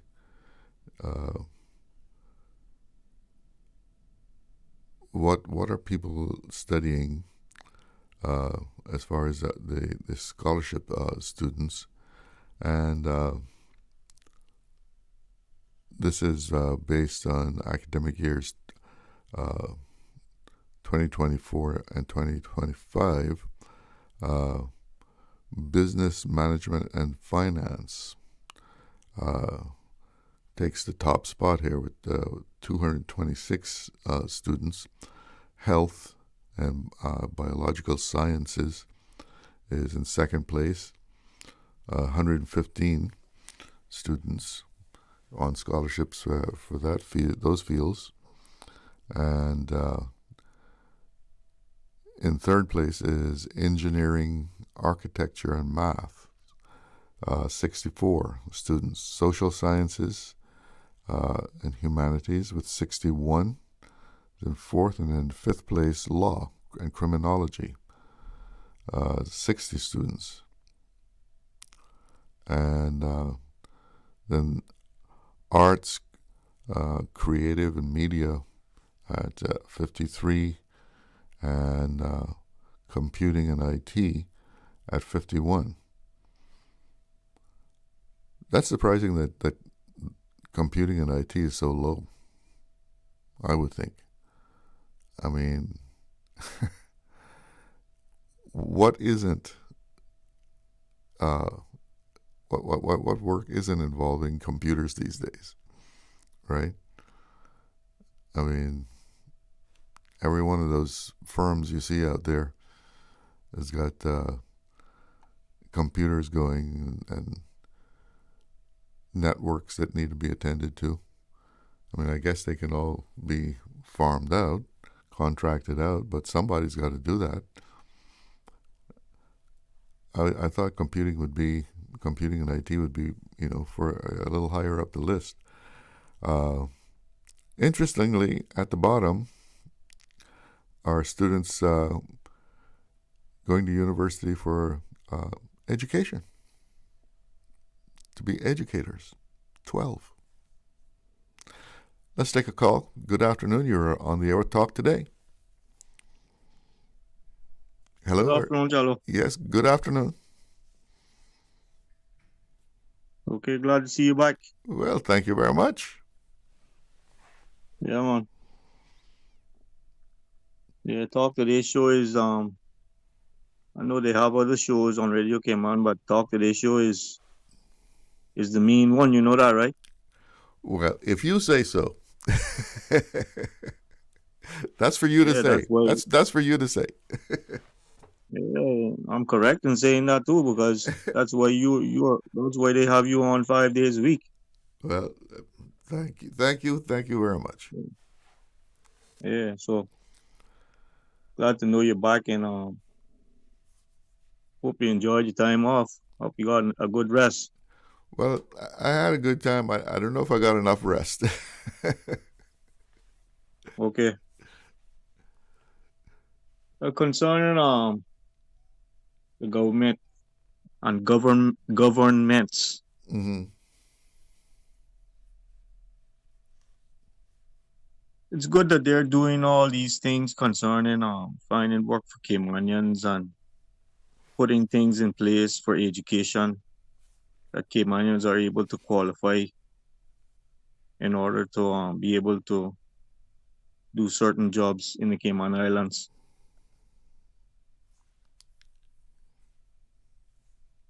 But I've never heard the government bring anything to the floor of the House concerning building hurricane shelters in every district when it comes to hurricanes or when it comes to earthquakes that can cause tsunamis. Mm-hmm. It's all good when you have things in place concerning education and getting work. But the most important thing is putting things in place to save people's lives when certain things occur. Yeah. The Bible tells you, where there's no vision, the people perish. So the government has already given away almost over $1 billion worth of concessions for the last 25 years. All that money that they gave away, and part of the agreements that were supposed to be made that were never made, like the Auditor General said in her report one time, all the concessions that have been given away, the Caymanians have nothing to show for it. If they had collected all those hundreds of millions of dollars worth of concessions, they could have had a hurricane shelter in every district right now that could hold at least 1,500 people in every district.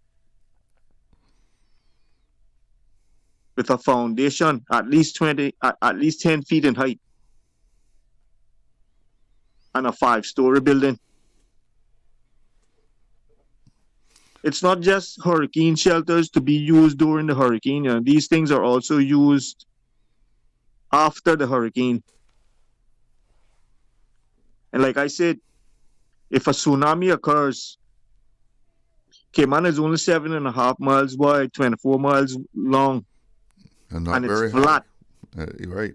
And it's flat. Cayman is flat, and sea level is getting higher. I don't know if you've ever been to the 12-mile banks and coming into the turtle farm area. I don't know if you've ever done that, but I've done never it. Experienced that. Yeah, I've done it a few times. And you see when you're coming into the turtle farm area from the 12-mile bank, mm-hmm. Cayman is in a bowl. The ocean is actually above Cayman. It's just the mercy of Jesus Christ and God Almighty that it stays there. What do you mean that it's above Cayman, though? I mean what I just said. Cayman is in a bowl. The ocean comes from the 12-mile bank, and it goes down, and it goes down into a bowl where Cayman is settled. So you see, if Cayman was to have a tsunami, everything would be washed away on that island. Well, I have no doubt about that. I mean, I don't quite understand your bowl concept, but if we get a tsunami, it's a catastrophe. Yes, but it's worse because Cayman is in a bowl. Cayman is below sea level. I don't quite get that. I don't understand what you're saying. But well, I have seen it personally coming in from the 12-mile bank. If it's in a bowl, if the water's above us, then why isn't it coming down on us? Well, that's how it is. And that's how Jesus Christ and God Almighty has it. And it's still there, and it has been there for quite a while now, because that wasn't yesterday I went to the 12-mile banks. I've been to the 12-mile bank since I was 10 or 11 years old. So this is something I've known for quite a while now. But I mean, as you are approaching Cayman, Grand Cayman from the 12-mile banks, do you not see the land above the water? I mean, from way out? No, not coming from the 12-mile bank, coming into Turtle Farm. In the nighttime, you might see the lights shining. But you have to get a certain distance, that you're almost pretty much a certain distance close to the island. Yeah. And then you will see Cayman. If you go too far out the horizon, it's going to go over the horizon. And you lose sight of it. But what I'm saying is, the government aren't bringing nothing like this to the floor of the House. Mm-hmm. Concerning building these buildings, these hurricane shelters, and also these shelters that can be used in case of a tsunami. Yeah, but no, you're right. I'm sure we need more hurricane shelters, because look at just the growth in population alone. The shelters have not kept up with the growth of population. And also they're filling in land that used to hold the water. They're filling that land in now, which is causing some serious flooding. Mm-hmm. The drainage is gone. And the government needs to bring a motion to the floor of the House that all these new buildings that are being built, these 10-story buildings, that in case of a tsunami, when warnings are given out, that people go to higher land, which we don't have. That these buildings, such as one Georgetown, the people in the Georgetown area are able to go to that building whenever there's a tsunami warning and take refuge in that building without being hindered or stopped from doing so. And also like the Seafire and other buildings on the island that are being built. All these can be used in order for people to take refuge in case of a tsunami, because when a tsunami can be 100 miles long and 100 feet in height. So this will save people from being washed away into the ocean, and it will also save people from being drowned in their own homes. And these politicians need to realize that this could save their lives too. But some politicians are very stubborn, you know. They're very stubborn. Thank you very much. All right. Well, you take care. Have a good night. Yes, there is a need for more, shelter space in Cayman. Like I was saying, just the mere fact that the number of people has grown so dramatically. The available shelters, is not keeping up with the population that we have. Let's take another call. Good afternoon. You're on the air with Talk Today. Yeah, good afternoon, Mr. Charles. Welcome back. Thank you. Yeah, man. I was listening to your last caller there, describing coming in from the 12-mile bank. Mm-hmm. And I'm not a man of the sea either to know what he's describing, but I do like geography and trying to prove to people that the earth is not flat. The earth is not flat because what he's talking about, you know that in certain parts of Cayman, we're below sea level. And yeah, very low-lying areas. Yeah, where some parts is below sea level. So we're like a basin sitting on a tip top of a volcano, or some would imagine it a mountain. Some think it's a little rock, but we have a big underwater volcano that we're sitting down on the top of. And when it come into the horizon, when you're coming in, of course, the island would look like it's underwater as well, like below the sea level, because it is. But there's a joke out there. I mean, it's a very serious joke too, but if you want to see the sunset 2 times for the day, just go to ground level of a 12-story building and watch the sunset, and then afterwards race up to the 12th floor, and then you'll see the sunset again. Because your horizon has been expanded. So that's how the horizon's further out. Yeah, so that's how we see, I would imagine, being out into sea with a boat 12 miles out, because our vantage point is only about 15 miles, I would assume. And when you start seeing land, it looks like it's erecting out of the sea. And that's how I imagine it as well. Yeah, but I don't know. If you go out in a boat far enough, eventually the island would go over the horizon. But once you can see it, I cannot imagine how you see Grand Cayman as being in a bowl. Yeah, well, if you look... there's some low-lying areas that may be a foot or two below sea level or something. But you're not going to see those. You're going to see the higher parts of it. If you're curious enough to think about it, right, you go to West Bay. There's a place in West Bay where I was growing up in King Road and in Bosun Bay. And when you head up towards the cemetery, if you go from the lowest point of that road, you won't be able to really imagine the sea until you get to the higher point, then you see the sea. So when you really think about it, we are somehow points of the island below sea level. So and those are the areas that flood, right?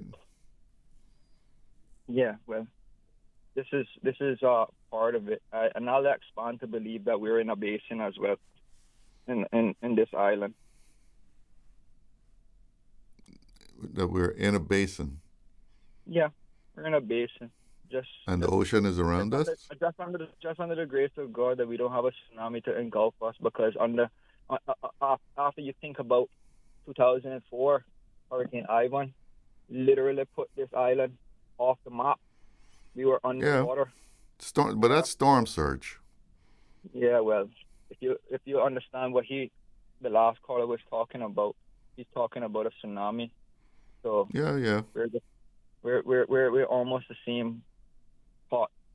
So it's the same. It's almost the same perspective, except this is some force of water coming in, and it will engulf the island as if it was in a basin, and it would take a while before that water escapes. Yeah, but I don't think it's so much in a basin. I think that the water comes so high. Yeah, well, it's not that you're in a basin and water's running down on you. Because what's keeping it out in the first place? Well, something that would have to be keeping it out. A dam or something. The sea level rising, tides up, tide down. Yeah. A great. I know we got the king tides and all that, but yeah, Neil deGrasse Tyson said on his podcast that I was watching that's saying that we're in an assumption that the world evolves around us, and then that the sun, and then when they talk about the tides, they say we go into the tides and all. I mean, the tide coming in and all those things. We're actually going into the tides instead of the tides coming in. We're going in it, so it's always in one position except the Earth is spinning. So it's hard to grasp it for those that don't. That's hard to grasp. Yeah, it is, and I like those type of complex things that keep me running. My brain's ticking and whatnot. But, well, listen, I got 2 callers I got to try and get in here before the show's over. I wanted to say that Agriculture Society is going to have a fish fry again on Friday, August 7th. Okay. It was a good turnout on Sunday, so we're having another fish fry on August 7th. Where is it going to be? It's going to be at the Stacey Watler Pavilion, right next to the Department of Agriculture on Rotary Lane. Okay. This is also Agricola Road. Okay. Yeah, where we have the agriculture show. All right. Agriculture. So get your fish fry. Yeah. All right. Good to hear from you. All right. Thank you. Take care. Quick WhatsApp message here about the thesis and dissertations. Chalo, I think the caller has a point thesis, especially the recommendation that it is an integral part of any research. And yes, the compiled thesis by any student sponsored by any entity belongs to that entity. From there on, Cayman can build its research data where so much information has to come from elsewhere. Let's take another call. Good afternoon. You're on the air with Talk Today. Mr. Chalo? Yes. The caller before that one there, he is 100% right. Now, in my time, Cayman, the Georgetown Entreport is changed up a lot now because they got several high-rise buildings down, on the 7 Mile Beach area and what have you. But in my time, from time with your naked eye, you always see the island above us and we are below. When you see like 5 miles off, once that water changes, you can drop anchor. That is how far the Cayman Island has gone. Now, in the night, now it's a different thing because, like I said, these high-rise buildings, the lights, you can see them different. In my time, we didn't have them. Yeah. We didn't have that. And when that water changed, I always remember Captain Shelby Hides saying, well, because he sometimes, he couldn't see too clearly, especially sometime at night. But we could always see and feel the difference in the water. You could feel the difference in the water. And when he said that, he said, well, we can get rid of drop anchor now, we nearly there. And we have to be, we nearly in Georgetown Harbor, then we can see Georgetown clear. But like I say, and now it's different because in the nighttime, the hotel lights, you can see them very far off. But what our first caller was saying that is in the UK is right, 100% right. That's and bowl? Especially down, pardon? So when you're coming in, it looks like Cayman is in a bowl? Yeah, I don't know. That must be some kind of optical illusion. No, we're below. It's very clear, even in the day. No, but he says in a bowl. In my time. That Cayman looks like it's in a bowl when you're out coming in from 12 Bank. In other words, 12 Mile Bank. In other words, the land the land is below the sea. Is above. Yeah, no, the land is above. Oh, well, he was saying it was below. Cayman was below. I mean, sorry, yeah. Yeah, Cayman is below. Yeah, that is correct. Cayman is below sea level very bad. Yeah, but like I said, them high-rise building not too good. Them high-rise building not too good for Cayman, Because like what he say, only the mercy of God, if we have any kind of hurricane from the western part.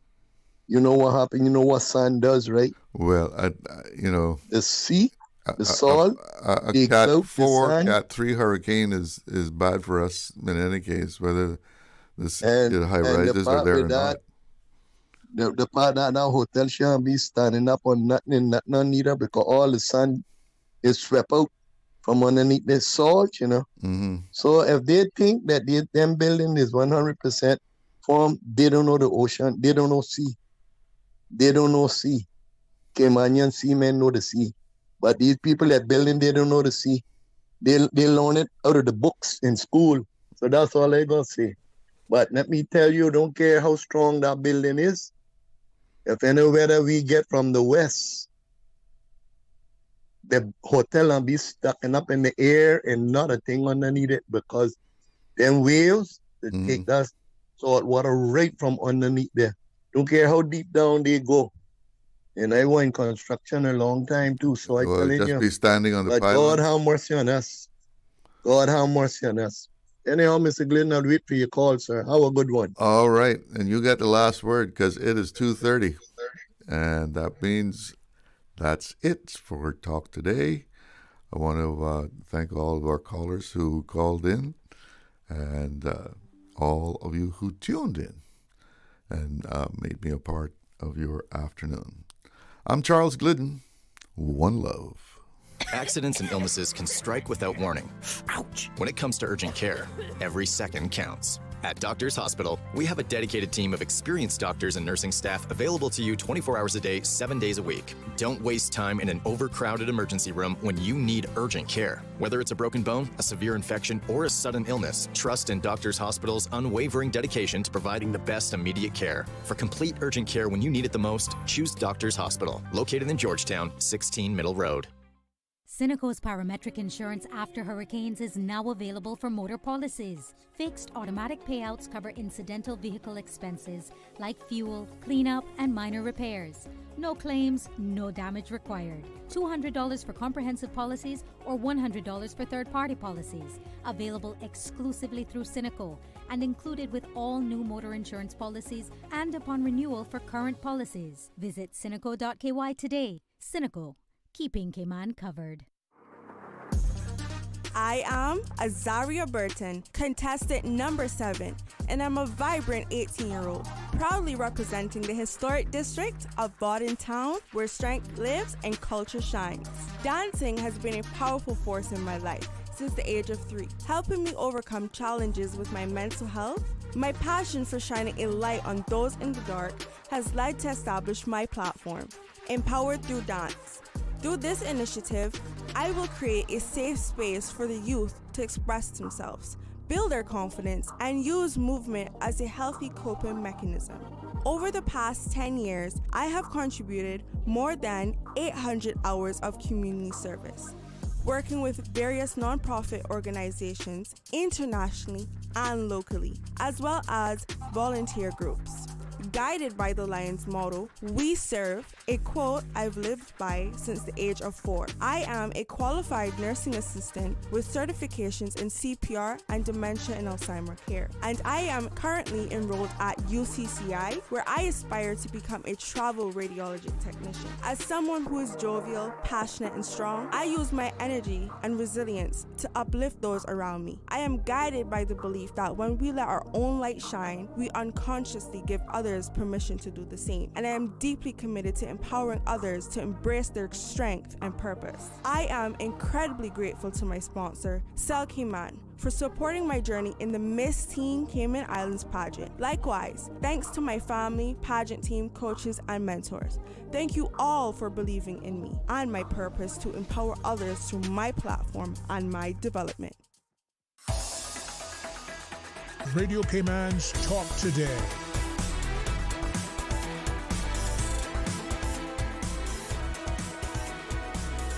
What is on your mind, Cayman?